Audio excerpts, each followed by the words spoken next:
एक अजीब सी पूंछ, और उसकी सहेली उसे ऑनलाइन अपलोड करके ट्रैफिक कमाने की सोच रही थी। तभी छोटी में रोते हुए अंदर आ गई। असल में उसका बॉयफ्रेंड जेल में बंद हो गया था। घुंघराले बालों वाली को गंभीर हिंसक प्रवृत्ति है। 100 मीटर दूर के स्टील के दरवाजे को तोड़ने ही वाली थी। सौभाग्य से उसका सगा भाई उसे अच्छी तरह समझता था। जैसे ही उसने उसे शांत करने की कोशिश की, मूर्ख गार्ड ने तुरंत एक बेहोशी की दवा का छिड़काव कर दिया, जिससे घुंघराले बालों वाली को गुस्सा आ गया। यहाँ जॉन माओ को नियंत्रित करना असंभव देखकर उसे और अधिक सख्त जेल में बंद कर दिया गया।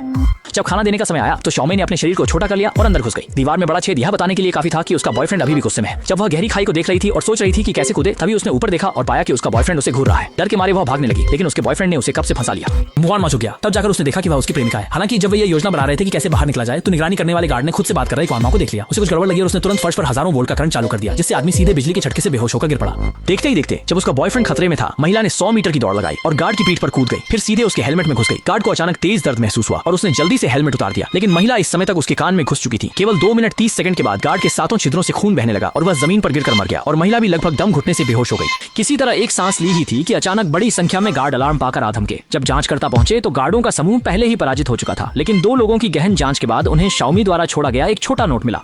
हालांकि भागे हुए यौनाओं ने फिर से गुस्सा किया और आसपास की वस्तुओं पर मुक्के और लाते मारने लगा। उसकी गर्लफ्रेंड ने यह देखा और जल्दी से उसे सांत्वना देने के लिए आगे बढ़ी, लेकिन इसका कोई असर नहीं हुआ। इसके बजाय उसका बॉयफ्रेंड अचानक गुस्से में आ गया और सीधे एक विश्वास की छलांग लगाकर भाग गया। शाओमी ने यह देखा और महसूस किया कि स्थिति गंभीर है, इसलिए उसने जल्दी से अपने साथियों को ढूंढकर रणनीति पर चर्चा की।